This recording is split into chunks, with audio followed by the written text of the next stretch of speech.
Quando a cultura na empresa é fundamental para alavancar os seus negócios. Mas como conhecer a sua equipe? Como conhecer o líder? O que fazer?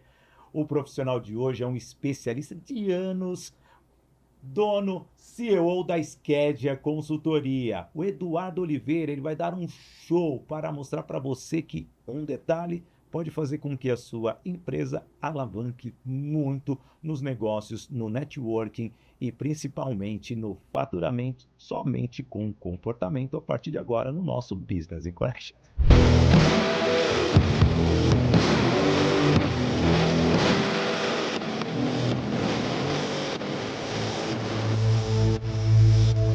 Alô, amigo, alô, amiga, seja bem-vinda, seja bem-vindo ao nosso podcast Business in Connections. Que honra ter você aqui, sem dúvida nenhuma, trabalhar a cultura, a missão, trabalhar as estratégias, de enxergar a sua equipe como a equipe tem que ser realmente apreciada, não somente vista ou enxergada, não. Você tem que realmente ter uma visão ampla no seu negócio. Sabe tudo sobre cultura empresarial, o nosso profissional. Vamos ver se ele vai ver a cultura do nosso podcast aqui no meu canal Sidney Botelho, que eu já peço para você se inscrever, no portal IG, no IG Play, também no canal do YouTube do IG, no canal do YouTube do podcast Business in Connection, da Skedia Consultoria, ele, para mim, um dos maiores mentores desse Brasil, e não é aquele guru de internet que fala e não fala nada.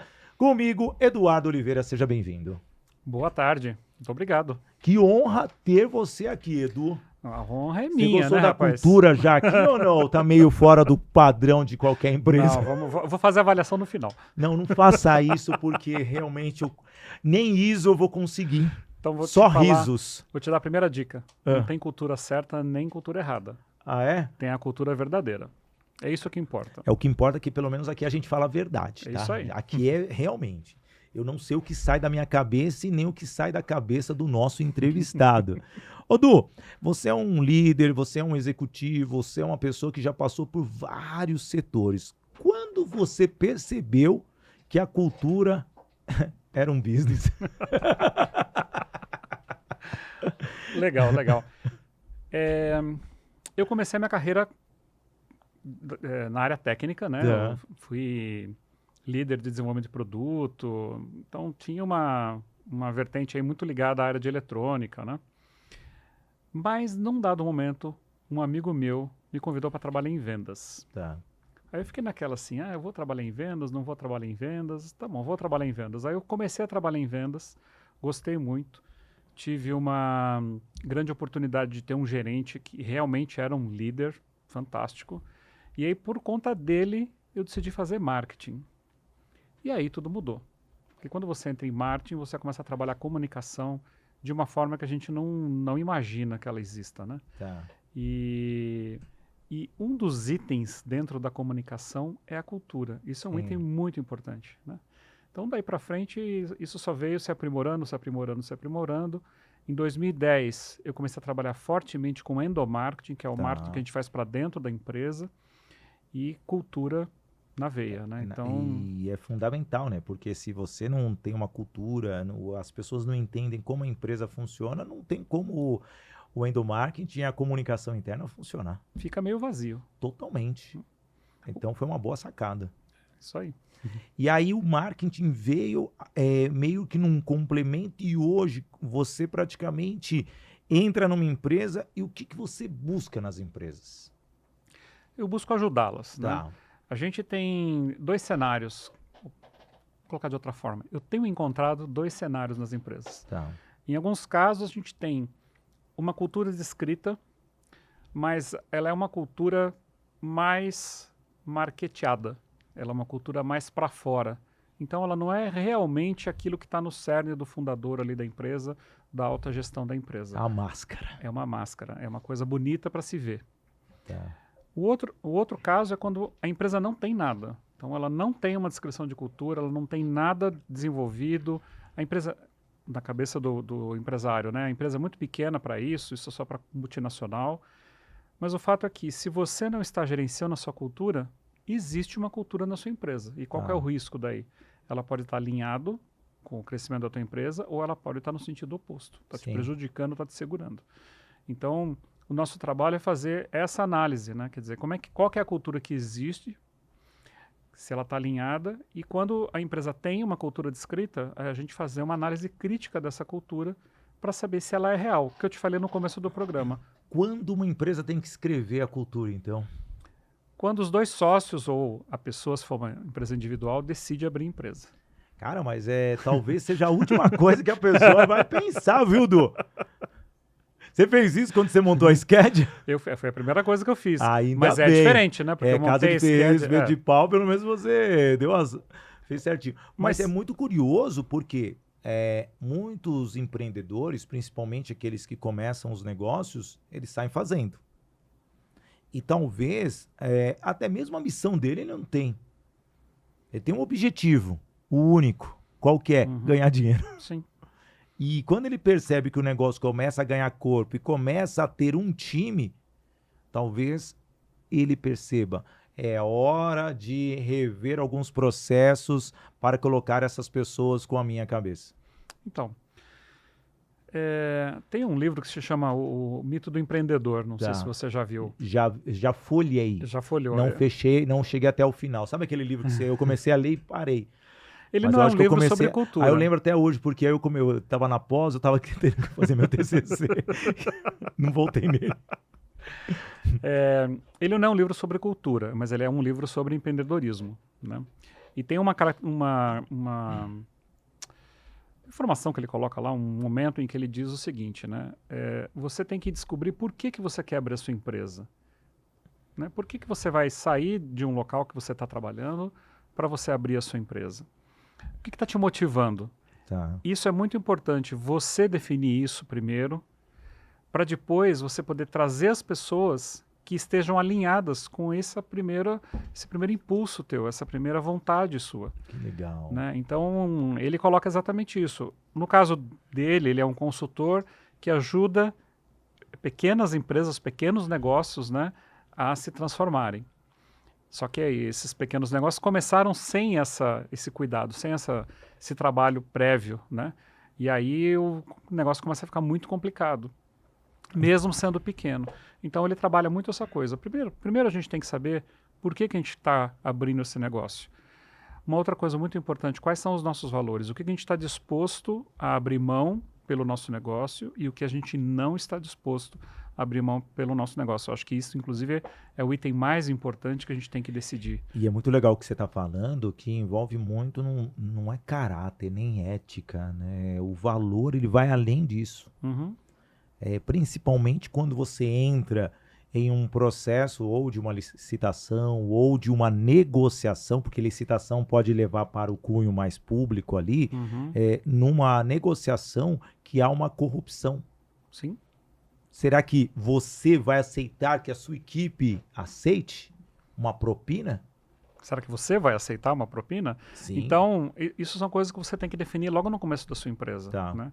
E o que a gente às vezes vê, a empresa coloca como valor a ética. Tá. Mas ela é uma empresa que entra numa licitação e ela talvez não aceite propina, mas ela converse com os demais concorrentes para eles acertarem os valores. Né? Então, ela não é uma empresa ética, mas está lá nos valores ética. Aí o funcionário olha lá nos valores ética e o funcionário está vendo o que está acontecendo, ele está vendo essa negociação. Aí o que acontece, né? O funcionário pensa, você acha que eu sou palhaço? Ou pior, pô, você é um palhaço. Ô, Du, eu vejo aqui, né, eu já trabalhei em muitas multinacionais, até 2020 eu estava numa multinacional espanhola, participei de 2 americanas, e nesses meus 33 anos de carreira, cara, quantos dos colaboradores, seja honesto, leem o regulamento, as missões, totalmente a cultura da empresa? Porque eu mesmo participei de todas essas, se eu li uma vez em cada uma, nem lembro. Porque a rotina é tanta, como fazer com que o próprio gerente, líder, ele consiga fazer com que o profissional tenha essa participação? Então, Quando a empresa tem quesitos de compliance, né, Tá. normalmente o que ela tem que fazer é que todo ano ela tem que passar por uma reciclagem. Todos os Sim. colaboradores têm que passar por uma reciclagem, né? Então, empresas que trabalham em áreas sensíveis, área financeira, por exemplo, tem que tomar esse cuidado, né? Empresas que lidam com o governo têm que tomar bastante esse cuidado. Então, a desculpa de não saber, ela não pode existir. Tá. Então, do colaborador dizer que não sabia, não pode existir. Agora, eu falei para você no começo lá, né? A empresa não tem a gerência da cultura, ela não faz o gerenciamento da cultura. Fazer o gerenciamento da cultura quer dizer o seguinte: não é só ler, não é o pôster que está lá na parede que ele vai ter que ler. Ele não precisa decorar aquilo. Ele precisa ter isso na veia. Isso tem que acontecer o tempo todo. O tempo todo ele toma decisões baseadas nos valores da empresa. É assim que deveria ser. Todos os colaboradores tomarem as suas decisões baseado nos valores da empresa. O Walmart funciona dessa forma. Tá. Então, o funcionário que está lá na ponta, lá na gôndola do supermercado, ele toma uma decisão baseada nos valores do Walmart. Então, o Walmart empodera, né, o profissional, porque ele permite que o próprio profissional tome as decisões. Mas não é uma anarquia. O profissional ali tem um guide para ele poder tomar essas decisões. O que você está falando é bem interessante no seguinte aspecto. Esse treinamento tem que ser na hora da integração, nesses encontros, porque as empresas estão perdendo a identidade nos últimos anos. Uhum. E como que você vê o online para esse fortalecimento dessa cultura, Andu? Antes de responder isso, só fazer uma pequena correção. O treinamento ele tem que começar antes da contratação. Tá. Então, o sujeito, qual que seria o Que é melhor na integração. cenário? Não, antes. Antes da integração ainda? Antes da contratação. Ai, que legal. Qual que seria o melhor cenário? Você contratar um profissional que esteja alinhado com os valores da empresa. Tá. Porque a parte técnica você consegue treinar, você consegue ensinar. Mas comportamento é uma coisa muito difícil. O custo para você trocar o comportamento de um profissional é muito alto. Nossa, mas imagine se todo mundo adotar essa filosofia, chega na hora do treinamento entrada na empresa, a pessoa vai traumatizar.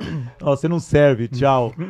Porque praticamente é no treinamento que você vê a performance da pessoa, ali o relacionamento, comportamento, são várias situações que vão fazer com que aquela pessoa realmente seja ideal ou não para continuar. Sim, mas aí o pessoal de RH, eles têm várias ferramentas que eles podem usar quando eles estão fazendo entrevista, tem ferramentas de perguntas e respostas bastante específicas que conseguem traçar esse perfil e definir se esse perfil é alinhado ao da empresa ou não. Tá. Esse é um item bastante importante. As empresas de pequeno porte não fazem isso, né? As grandes empresas multinacionais estão super acostumadas com isso. Mas principalmente as nacionais de pequeno porte, elas não fazem esse tipo de atuação, de trabalho, né? E aí ficam todo mundo reclamando da geração Z. Na verdade, o problema não é a geração Z. O problema é eu colocar um profissional que não está alinhado com a cultura e eu nem saber qual que é a cultura que eu quero, que eu preciso para minha empresa, né? Então, esse é uma loucura. É um ciclo vicioso, né? Então, você fica correndo atrás do próprio rabo, né? E você fica ali, você sai de casa, pô, o que eu vou fazer diferente para minha empresa? O que eu posso mudar? Tal. Mas aí vem uma seguinte questão, né, Du? Eu trabalho como você, rodo nas empresas, levando treinamentos e esse lado comportamental, você acha que mudou nos últimos anos, pós-pandemia, ou ele já é algo que já vem há algum tempo e as empresas têm essa deficiência? Eu acho que está mudando. Tá. Eu acho que está mudando. O governo tentou emplacar a NR01, acho que já é um grande avanço, né? Tratar os problemas psicossociais, tratar o comportamento como uma questão de saúde do trabalho. Tá. Tudo bem, não emplacou esse ano, provavelmente vai emplacar o ano que vem, mas já traz à tona a necessidade. Você perguntou sobre o mundo online, a comunicação online, né? O trabalho remoto, né? É um outro grande problema, porque a cultura, ela tem muito do contato, né? Como o pessoal fala do networking, cultura é um esporte de contato. Sim. Então a gente precisa realmente estar conversando com as pessoas, a gente precisa estar vendo as pessoas. E a pandemia, ela trouxe uma série de benefícios em termos de desenvolvimento tecnológico, né? E principalmente Produtividade, teoricamente, e rapidez, produtividade. imediatismo. Porém, ela deixou o profissional mais longe da empresa. Tá. Então, a empresa aí tem que ela buscar outras formas de trazer esse profissional de volta, né? Então, ter momentos de reunião que não sejam reuniões estruturadas, né? Quer dizer, tem que ter as reuniões estruturadas ali para fazer o acompanhamento dos projetos, mas também tem que ter reuniões não estruturadas para que os profissionais interajam entre si, se conectem novamente, né? Então, mesmo que ele esteja longe, ele tem ali um momento mensal, semanal, alguma coisa, onde ele consegue se conectar com a equipe. E as grandes já estão fazendo com que os profissionais retornem para casa, filho pródigo. O interessante, né, que você está falando isso, eu fiquei 22 anos na Telefônica, né, então passei por vários departamentos, ainda um pouco na Espanha. E eu falo muito da Telefônica no meu dia a dia por eu ter uma cultura deles, adoro, né, mesmo sendo brasileiro, tenho muito a questão dessa cultura da Espanha. E por muitos anos eu fiquei remoto. Eu não tinha amigo. E mesmo assim eu não perdi isso. Você acha que isso daí é questão de habilidade a ser desenvolvida pelo profissional ou não? Não, eu acho que é uma questão de uma obrigação da empresa. Da empresa? Da empresa. O profissional, quando ele entra na empresa, ele tem que sentir a cultura. Mas ele não teria que se adequar? O profissional se adequar à cultura? À cultura da empresa? O profissional talvez tenha que se adequar à cultura da empresa. Eu parto do pressuposto que o profissional tem que ser contratado de acordo com a cultura da empresa. Porque eu vejo aquele craque que vem para um time e destoa. Destoa, o time não é o DNA. Vamos pegar o caso do Santos. Não é o DNA do Santos, não ataca. Não ataca. O cara é só defesa e tá lá na frente. Como que gente, ele recua a bola? Ele não vai se adequar, mas é o cara que tem um renome. E aí? Como fazer esse cara ter o DNA do time? Então, a empresa não pode contratar por causa do nome. Essa que é a questão, né? Que coisa, hein, meu? A melhor forma de você propagar a cultura da sua empresa, aliás, tem duas formas que são assim, o best do best. É a contratação e a demissão. Tá. E eu sei que, às vezes, a demissão, você vai demitir um profissional que traz resultado para a empresa. Mas ele é tóxico para o ambiente, ele é tóxico para a cultura. Então, você tem que tomar a decisão de dispensá-lo. Não tem jeito, não tem como fugir disso. E você já passou por muitas dessas situações? Já passei por uma dessas situações, assim, que a gente chegou nesse extremo de que o profissional precisava ser desligado, mas ele era realmente um cara de que relevância nos resultados. Exato. E, cara, e hoje o mercado ele tá tão ruim de mão de obra. Como que você vê a mão de obra nos dias atuais? A gente está passando por um momento, assim, diferenciado. Eu nunca tinha vivido isso antes, bonito, né? Às vezes eles usam a palavra desespero. A gente tem quase um emprego pleno, né? Então, quem está no mercado disponível, né, a grande maioria, pelo menos, não tem qualificação. Então, o que as empresas precisam fazer, né? As empresas precisam transformar o treinamento numa coisa séria. Tá. Né? Eu tive a oportunidade de participar ano passado de um congresso de data centers. Então. E uma das coisas que a Amazon colocou lá foi exatamente isso. Não tem profissional de TI qualificado no mercado. Não tem disponível, né? Não é que não tenha profissional, mas não tem nenhum disponível. Então, o que eles fizeram? Eles criaram um departamento de treinamento dentro da empresa e eles treinam tudo o que eles precisam, eles treinam lá dentro. Com um volume grande, porque eles sabem que eles vão perder esse profissional, porque eles treinam o profissional e o concorrente vai pegar. Tudo bem, mas eles pegam outro e treinam também, enquanto eles estão treinando, o sujeito está funcionando lá dentro. Como você trabalha esse lado, né, organizacional das empresas, como que você vê a educação das universidades, das escolas técnicas e tudo bem, aí Sidney está fazendo uma pergunta para um cara de outra geração, Sidney, pode vir lá o cara comentando aqui no vídeo. Como que você está vendo a educação? Porque realmente eu vejo Campinas, uma área tecnológica, precisa de 70 mil funcionários da área de TI. Eu ouvi mesmo, realmente. E ali tem várias empresas de TI, vários data centers, várias empresas de tecnologia, São José dos Campos, Araraquara, agora aquele data center gigantesco sendo feito na no Rodoanel. E aí? E a educação, como que você vê? Então, a gente tem uma educação falha. Tá. Nessa área de tecnologia, propriamente dito, a situação é pior ainda. E aí o problema não é só no Brasil, né? Existe um ditado, né, entre os CEOs das empresas de tecnologia que elas dizem, elas não contratam ninguém com mais de 3 anos de experiência. Porque o cara que tem 3 anos de experiência, ele está ultrapassado, né? Ele tem 3 anos de experiência numa tecnologia que não se usa mais, né? Sim. Então, eles têm essa busca constante por profissionais novos, né? Que tenham aí gana de desenvolver novas tecnologias. As coisas estão acontecendo muito rápido, né? Se a gente for pensar em engenharia de prompt, 3 anos atrás, ninguém nem sabia que existia essa profissão. Não. Né? Então, e a universidade ela está defasada. A universidade no Brasil está mais defasada. A gente tem um problema. A gente teve um grande boom de universidades, então a gente tem um monte de universidades para todo lado, mas a gente não tem, isso não acompanhou num desenvolvimento técnico do trabalhador adequado. Tá. Né? Então a gente tem, assim, é quase como se fosse uma subqualificação, né? Ele tem ali a graduação, mas ele não é um profissional que tem a qualificação necessária. Então, mais uma vez, as empresas precisam tratar do treinamento da educação. Não, e quando você percebe, é um gap que já está sendo trazido em todo esse período, em anos e anos e anos. E não adianta, você falou, não é a nova geração, e sim é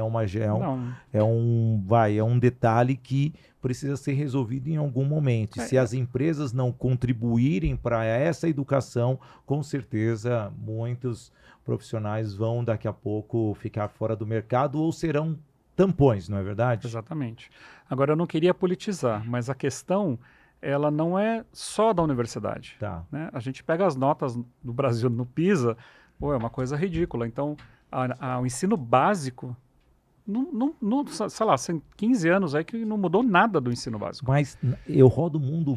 Você quer para mim? É para você, pode beber. É água, né? É água batizada igual aquela do Brasil e Argentina em 90, onde colocaram água batizada no branco lá, lembra do branco? Então, o Igor que coloca aqui. O Igor, ele tem cara de colombiano, que é o nosso Belchior. O que acontece? Ô Igor, a gente tem que avisar dessa água, nunca ninguém bebe, né? Eles pensam que é cenário. Depois de 70, água cenográfica. Depois de 70 programas, o cara fala que tem água pro convidado, é complicado, né? Não, deixa isso, o cara bebe, não bebe, eu vou ficar... Não sou igual lá no Jô Soares que tinha o garçom, caramba. Vou chegar nesse ponto. Mas a minha preocupação é justamente isso. Hoje, nós, micros, para achar uma mão de obra, eu não estou nem falando na área de tecnologia aqui. Eu vivo o mundo de tecnologia. Se a Amazon quiser, é só pedir o meu currículo. O que acontece? Eu falo isso que é geral. Eu fui na ReHap esses dias comprar um presente.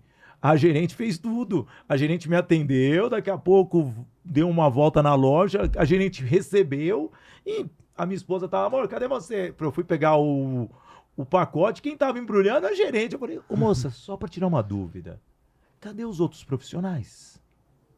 Ela, não, os 2 estão no jantar, um não veio, só sobrou eu na loja, uma loja gigante, cara. E isso daí, ela falou, nós estamos com uma defasagem. Como mudar isso? Você que vive o mundo corporativo há muitos anos. Puxa vida, cara, essa é sacanagem. Como mudar essa defasagem? Cara. Porque o corpo docente está limitado. Limitado em conhecimento, em estrutura, também muitas pessoas não querem mais ensinar a outra, então hoje nós vemos até aquelas profissões mais de licenciatura, tem demanda? Tem, mas não tem qualificação, não tem ensinamento. Pronto. Aí os profissionais que poderiam ensinar não querem ir para as escolas técnicas ou para as universidades e entrarem numa sala de aula, que seríamos nós mesmos aí, tá, as universidades. E porque as universidades não investem. E tem esquinas e esquinas, várias uni-esquinas, e praticamente nós estamos nesse. E como eliminar tudo isso? Cara, eu não vejo muita opção a não ser começar pelo ensino básico. Tem que voltar Você tem que começar a melhorar o lá na ensino raiz, básico. então. Porque são várias questões, né? Primeiro, assim, se você faz um ensino básico ruim, você vai ter um aluno entrando na faculdade ruim, Tá. né? Ruim no sentido, ele não tem toda a qualificação que ele poderia Não tem ter. a base teórica. Então, o V0 dele é muito baixo, né? E aí a faculdade, o que ela vai fazer? Ela vai entregar lá um conteúdo gigantesco que o rapaz não vai ter condição de entender? Não dá para fazer. Então, ela também tem que baixar a qualidade do que ela está passando para ele. É lógico que a gente tem problemas de qualidade também na universidade, mas aí eu acho que assim, qual que é a prioridade? Ensino básico. Tá. Uma outra questão super importante, a gente precisa criar esse aluno com um entendimento do mundo de forma que ele também seja um agente de mudança. Então, ele vai ser a pessoa que vai cobrar, por exemplo, dos políticos que investam em educação. Nós precisamos fazer isso. Então, na hora que a gente vai escolher ali o nosso vereador, o nosso deputado, o nosso presidente, que seja, a gente precisa tomar esse cuidado, né? Ler o programa do partido, ver se ele está falando alguma coisa da educação, o que ele vai fazer com a educação. A gente está elegendo um monte de gente Mas e aí, ninguém fez nada. Aí eles entram naquela questão, ninguém lê um plano de nenhum candidato. Exatamente. O que a gente Então- precisa fazer, então? A gente precisa criar cidadãos. Aí a cultura Mas- tem que ser trabalhada aqui para nós. Exatamente. Então vou te trazer todo dia aqui no podcast, a gente vai colocar pelo menos 10 horas você falando sobre a cultura, para a pessoa ler os manuais e não somente a playlist da Anitta. Pois é. Entendeu? Porque aposto que esse mesmo jovem que não leu o plano de governo do vereador, do deputado, do senador, Mas ele nem sabe ele que nem isso sabe o tem. que é isso, mas a playlist da Anitta ele sabe. Bom, isso com certeza, né? Sabe? Muito mais isso, interessante. É isso que é muito curioso, porque você vê a defasagem nascendo pela desencultura das pessoas. Mas isso é curioso. Ô, Du, vamos lá. Vai, legal. Eu tenho uma empresa pequena. Existe um número mínimo de profissionais para você entrar hoje numa empresa para ser realmente sólido o seu trabalho? Não tem. Aí eu tenho vários produtos diferentes. Então, Sim. dependendo da empresa, a gente vai trabalhar um produto ou outro produto. Legal. Mas não tem essa necessidade de nem número mínimo, nem número máximo. Se tiver o dono da empresa, tá bom. Pode ser, a gente pode fazer uma mentoria. Uma mentoria ali normal. E, ao mesmo tempo, quais são os pilares que você trabalha? Que eu tô fazendo um tutorial para as pessoas de casa entenderem, entendeu? Quando eu faço esse tipo de pergunta, as pessoas ficam, por que ele tá perguntando isso? É para você ganhar qualidade, entendeu, gente? Até de graça. Entendo que o programa, às vezes, né, dá uns vieses assim para a gente ter uma consultoria grátis. Eu acho que tem objetivo, quer dizer, Tá. então a empresa precisa ter um objetivo, ela tem Sim. que ter esse drive de resultado, né? Então esse é um pilar. Tudo que a gente vai falar sobre as questões da empresa tem que estar alinhadas com o objetivo da empresa. Tá. Ela tem que ter valores, isso é um bom. outro pilar que eu acho que é muito importante. Ela precisa ter a operação. Por isso que eu falo para você, a cultura não pode ser só aquele pôster que está na parede. Tá. A operação da empresa, ela tem que refletir a cultura. E a gente tem que ter pessoas. Então são 4 elementos aí que a gente tem que trabalhar de forma muito sólida Tá. para a gente poder fazer essa construção. Vou ficar no segundo que você ainda deve 2 aí, tá? Você falou do objetivo e do valor. Eu falei objetivo, valor, operação e pessoas. Então beleza. Então vamos aqui na operação. Aham. Os líderes são fundamentais como pontos focais de multiplicar isso? Os líderes são o principal agente da cultura. Eu digo porque, tá aqui, o operacional, se os líderes forem bem trabalhados, sai um resultado eficaz para a camada de baixo? A gente falou de 2 elementos que são os fatores principais para a disseminação da cultura. Qual que é o terceiro elemento? O terceiro elemento é o líder. A gente se espelhar no líder, é imitar o comportamento do líder. Por isso que quando a gente tem aqueles valores vazios lá que ninguém segue, né, ele não se propaga pela empresa, porque o líder não vive aqueles valores. A gente precisa criar valores que o líder vive. Te falei, não tem certo e errado. O líder não está sobrecarregado pelas cobranças que vêm do líder superior? O líder superior é o responsável por isso. Para mudar Então, isso. a cultura... E se Não, o não, a líder for o cultura- dono, se for o dono, já era. Então. Não, então, mas a cultura emana de cima. Ela Tá. é de cima para baixo, ela não é ao Hierárquica, contrário. Tá. Né? Então, o dono da empresa, ou o CEO da empresa, ou o presidente da empresa, dependendo da estrutura que a empresa tem, ele é o principal responsável pela disseminação da cultura. E você enxerga os líderes hoje com esse propósito?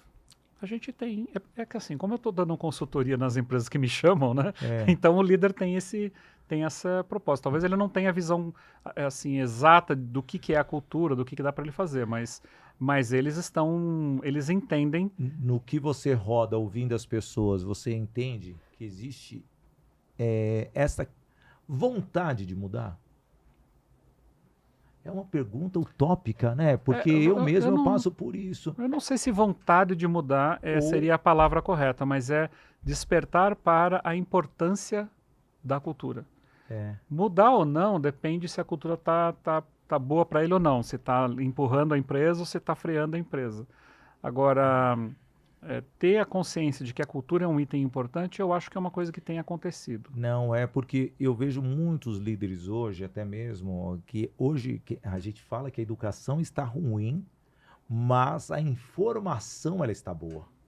Que a informação está na palma da mão. Se a pessoa se desenvolve com aquilo e usa, é outra coisa. Eu tenho minhas dúvidas, né? Porque a gente tem informação e a gente tem informação. Então, Mas eu vejo hoje muitos líderes, até mesmo esses que os empreendedores mais atuais, buscando esse lado mais humano, esse lado mais comportamental, sabe? Que tem esse gap. Eu enxergo isso. Porém, há o desejo, mas eu também enxergo uma necessidade da rotina ser tão árdua e a pessoa não estar limitado a dar sequência nesse desejo, entendeu? Sim. Aí que é o complexo, aí que é o trabalho, tanto da sua parte como de nós, assim, multiplicadores, influenciadores organizacionais. Eu acredito que é isso. Deixa eu falar da Voice Training, antes que o nosso patrocinador master vá embora. E justamente na Voice Training nós trabalhamos a comunicação, trabalhamos com que você realmente crie uma mentalidade comunicativa, fazendo com que a equipe se comunique de uma forma assertiva e a equipe também tenha uma boa comunicação junto ao seu cliente. São 3 produtos na Voice Training. Tem o curso gravado, 300 minutos, você pode assistir quando você quiser. O link eu vou deixar aqui na descrição do vídeo do canal do YouTube do Sidney Botelho, tá bom? E também do podcast Business and Connections.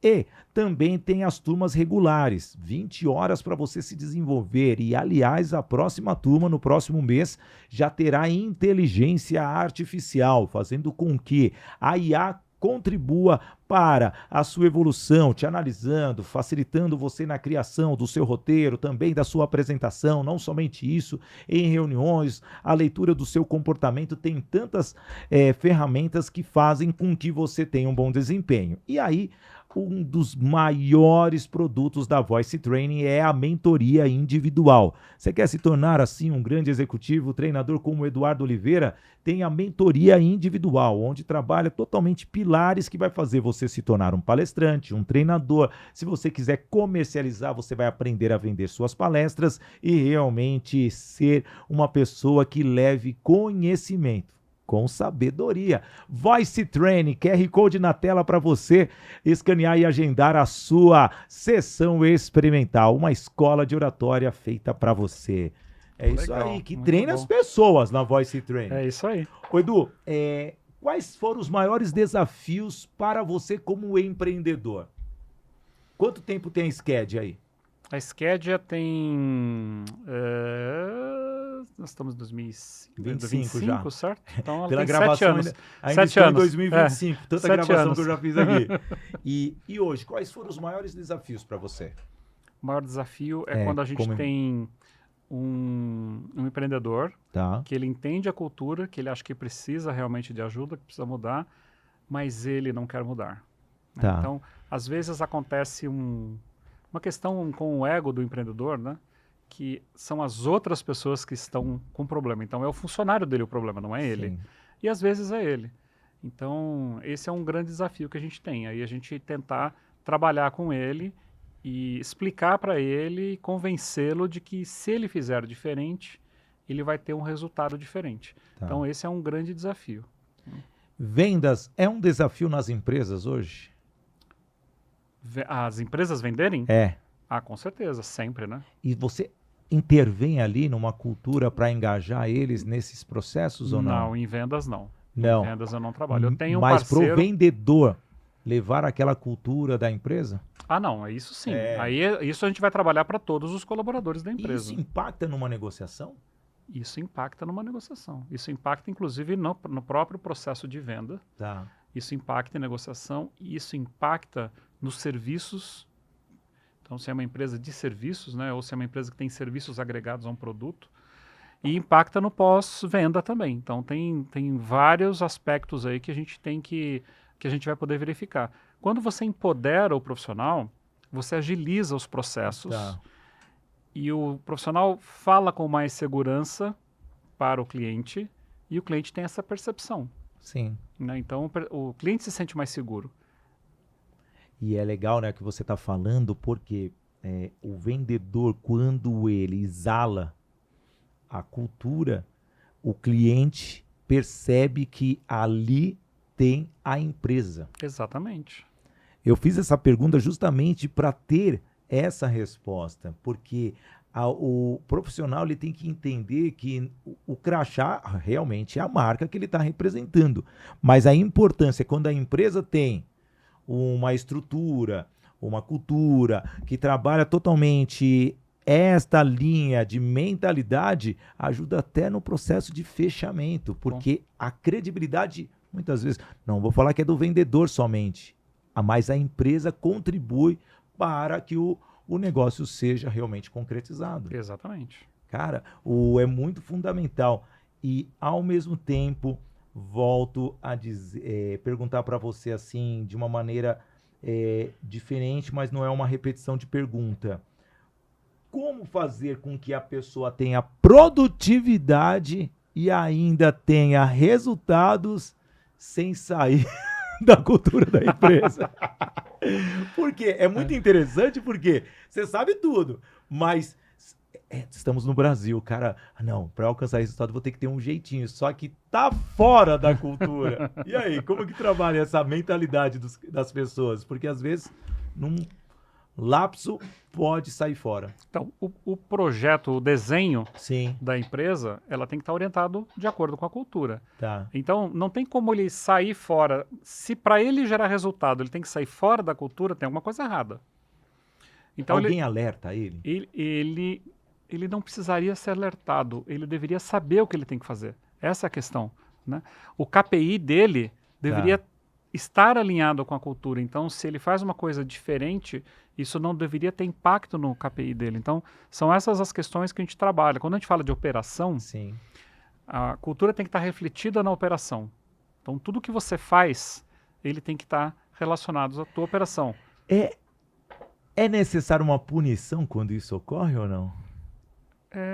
Cara, é necessário. Não vou dizer que é necessário Ou uma punição. orientação? Pode ocorrer uma punição num caso extremo, mas a gente tem que trabalhar o desenvolvimento da pessoa. Então, acho Sim. que esse seria o ideal, né? Nossa, nas empresas que eu passei sempre tinha cultura, mas depois, vamos adequar isso depois, vamos resolver esse problema que o incêndio é maior do que a gente ter a cultura. Eu fiz isso porque já aconteceu comigo, já falei, não, gente, a gente está ofendendo ninguém?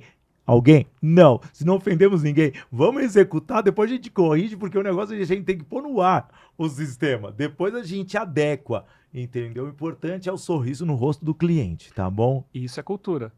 É a cultura que tem foco no cliente. Então, foco no cliente. quando a cultura tem foco no cliente, ela vai trabalhar essa coisa. Ela vai trabalhar a solução do problema do cliente, a qualquer preço.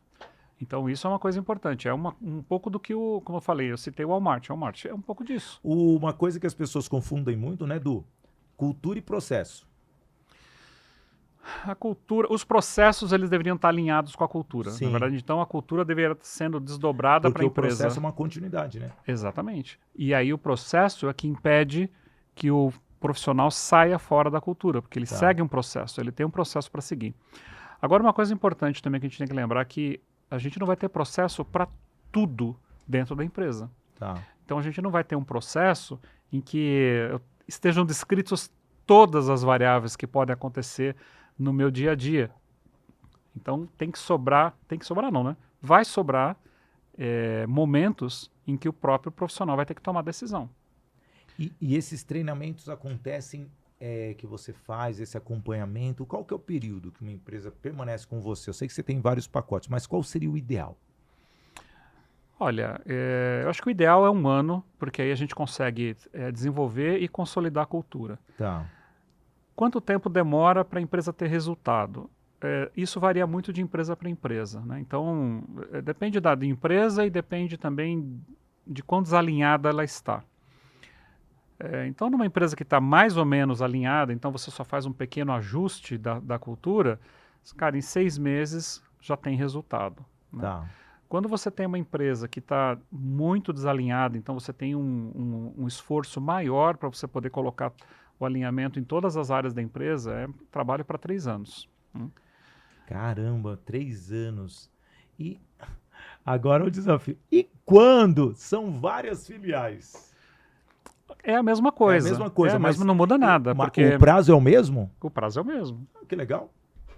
O prazo é o mesmo, porque você tem que ir disseminando. E como que você mede? Quais comportamentos você mede ali ou variáveis que você mede para saber se a empresa está realmente atingindo as metas que você espera que foram pré-programadas de acordo com o contrato?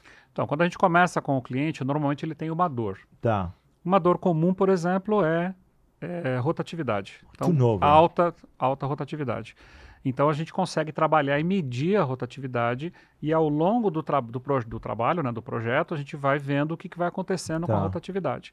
A rotatividade, ela nunca vai deixar de existir. Ela vai ser mais alta do que ela era no passado por uma simples questão, informação. Você falou isso.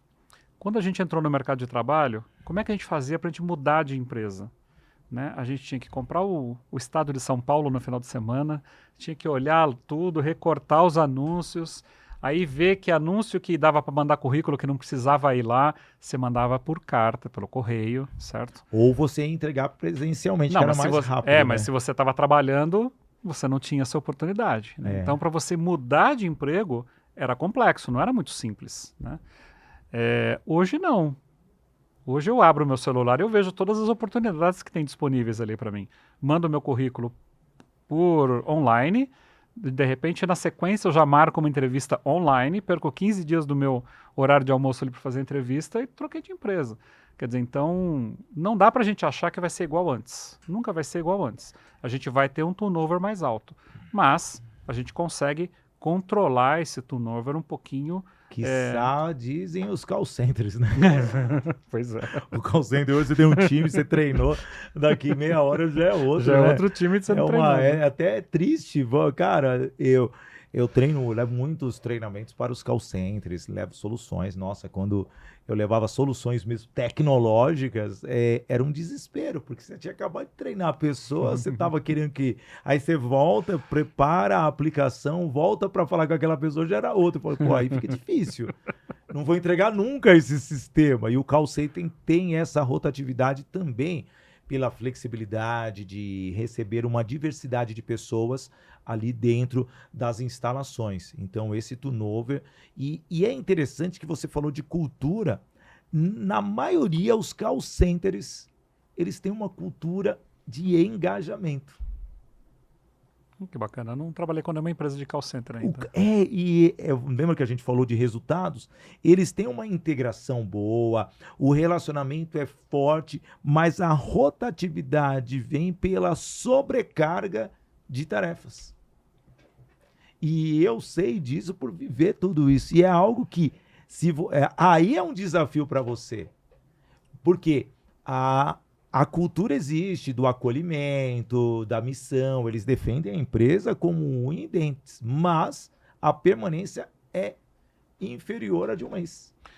Então, mas aí você está dizendo que eles têm uma pressão muito alta. A pressão do trabalho, então, os equipamentos muitas vezes utilizados, o cliente, a rotina que faz que precisa Estressante, né? que é estressante, mas precisa de uma melhoria. Uhum. Principalmente os ativos. Os ativos, eles começam ali a se debater um com o outro. É muito curioso isso. É. Mas uma cultura de integração, de participação, isso existe dentro de um call center, que é onde tem um turnover, que bate nessa questão cultural da empresa. Nossa, olha, o tempo Olha voa, só. cara, caramba. Mas a gente falou assim de cultura e você está falando, eles têm esse clima, eles têm esse engajamento, mas eles têm problema com equipamento, tem problema com pressão sobre as pessoas. Sim. Quer dizer, então tem algumas coisas dentro do A serem processo melhoradas, do que processo. precisam ser alinhados com essa cultura. Sim, porque quando entra é maravilha. É um sonho. Quantas vezes as pessoas querem trabalhar na Atento? Ei! Por um mês sai. Não estou falando mal da Atento, mas é call center a rotatividade. Não, call center é muito difícil. Isso, telemática aqui. Eu ficaria falando de várias, tá, gente? Mas isso é comum, eles sabem disso. E, ao mesmo tempo, esta é uma preocupação que precisa ser feita. É sistema? Não, é processo, foi o que você falou. Operação. Mas a cultura é forte. O problema é o operacional, que precisariam ajustar. Só que também entra a questão salarial, vários pontos que precisariam ser adequados para que diminuísse. Mas é onde tem muito turnover, cara.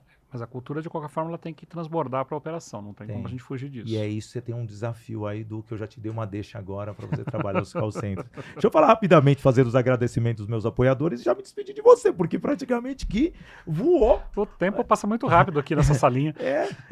Se fosse o Castelo Rá-Tim-Bum aqui na cultura, não ia passar tão rápido. Eu quero agradecer a agência Soldigi, a agência que cuida das marcas do grupo Sidney Botelho. Também temos o agradecimento à Doco Technology, CRM, Bitrix 24, aumentando a sua produtividade, fazendo com que a sua equipe realmente seja eficaz.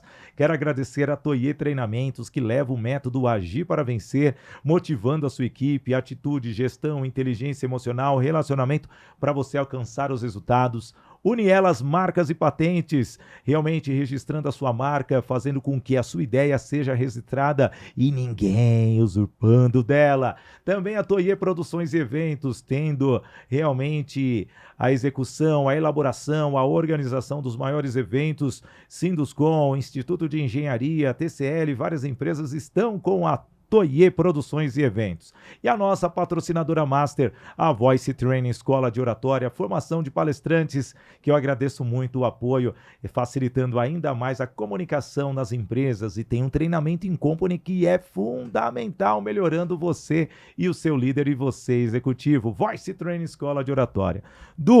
Passou muito rápido, tem muita coisa para desvendar na cultura das empresas, e eu agradeço. E olha, como é de praxe aqui, eu vou pedir para você olhar na minha câmera 2 e deixar uma mensagem final para as pessoas.